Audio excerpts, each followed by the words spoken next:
Nice to meet you. I'm trying to understand a little bit textile industry. These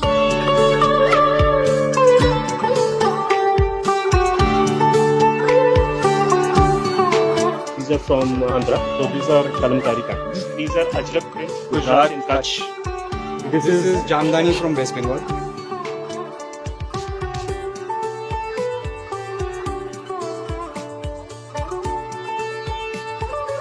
So every state has something going on. So every 100 kilometers there is something. Different. Different.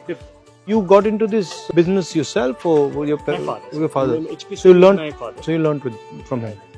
And he was the first person. He in. was the first person. And what he But was you also know, doing the we, same. We are First person in undivided India. Technically the 11th generation Doing this. doing this.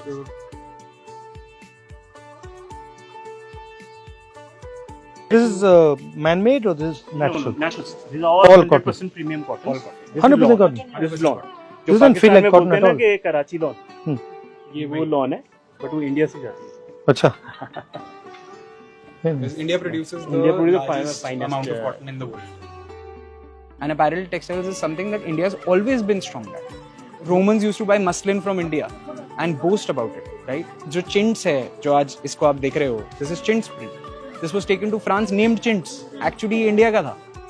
I'm very happy somebody is taking a focus on it. Everybody knows the big fashion designers, but people don't know who's aggregating those fashion designers. I'm thankful that somebody is taking out that time to know about that. So about 93% of cotton produced in India is BT cotton. BT cotton is from a strain of cotton that was produced by Monsanto. Yeah. Okay. And 93% Monsanto का cotton है. जितनी बार हम cotton का बीज बोलते हैं India में उतनी बार हम US को पैसा देते हैं. Our native strains are dead. How much money goes to the US because of this BT cotton? Couldn't say. But 95% production is. So it's billions of dollars. Now that India is becoming its own global leader and future यही है, we should start promoting our own cotton. Not that cotton strain from That outside. is the thought process. कि अगर ये हो तो और better होगा. Then we have variety of cotton. And Kala cotton requires like getting 70-80% less water than it. आज सबसे बड़ी समस्या ही पानी. जैसे मैंने बताया कि BT cotton is cotton from outside of India, right? वैसे similarly all certifications governing जो हमारी factory को govern करते हैं are from outside of India. Every single time we get a certificate or a factory gets a certificate, money is going directly out of India. Government could technically make a self-governing certification body. The auditing can be done by international standards but run by the Indian government for Indians. So who is the competition to India? The Chinese, Bangladeshis, or is it everybody's doing their own Of thing? course, China is it's a big competition. The reason behind is Their machinery is little more stronger. The finishing edge is more stronger than India. So that is the reason they do. Bangladesh is cheaper is because they import from China and they make it there. Add value Very and cheaper. Value addition is the Indian strength. That is the reason we are still surviving. India till now has the best quality textiles by far than any other country. The only thing कि China के पास competitive edge is too because they're technically more adept. And the scale, theirs is bigger or is the same?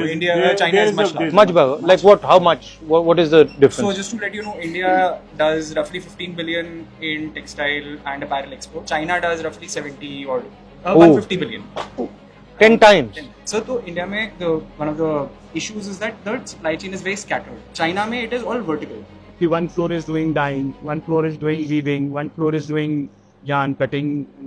Right. And here, if you want to do dyeing, you got to go somewhere else. Because इतना बड़ा infrastructure है नहीं. So you're talking about like a big textile zone. Zones should be the proper zones जहाँ पर सारी चीजें मौजूद, not just one. Due to हमारी लैंड भी जो बहुत महंगी होने की वजह से हमारे जो इंफ्रास्ट्रक्चर्स हैं वो प्रॉपरली बड़े डेवलप नहीं हो पाते हैं बिकॉज उसकी कॉस्ट फैक्टर्स लैंड की वजह से ही जो है फंडिंग बहुत ज़्यादा टाइट हो जाती है. सो अगर हम इंफ्रास्ट्रक्चर प्रोवाइड करा पाए प्रॉपर जो हो रहे हैं लेकिन उसमें इंफ्रास्ट्रक्चर में वर्टिकल सेटअप्स की ज़रूरत है. वर्टिकल सेटअप्स की ज़रूरत है कि उसी जोन में right from fibre to product अगर बने तो हमारे कॉस्ट फैक्टर्स पे भी फर्क आ सकता है. How many people are working in this in hours in India? Massive. मतलब कितने? What? Odds. You can imagine if it's a 50 after yeah, it's Biggest. second largest economy. And what are your comments on the different parts of the value chain? Farmer, producer, designer. What is Farmer it? is grossly underpaid. Huh. Actually, this is where India loses out is because अगर cotton produce हो रहा है and cotton fabric बिक रहा है तो उस बीच में एटलीस्ट 10-20 hands get changed. इस logistic supply chain को we need to shorten. Otherwise, it is going to be incredibly hard कि हम farmers को कुछ दे पाएं. And how do you shorten it? So technically, government should do processing houses. The same idea you're saying. Put it all together. Okay. Thank you very much. Lovely to see you. Thank you, ma'am. Thank you. Nice to meet you. Thank you so much. Yes. Our hope is that, of course, the voices get heard and practical things get implemented. हमारे पास integrated structures को support मिले। हमारे जो textile industry है वहाँ पर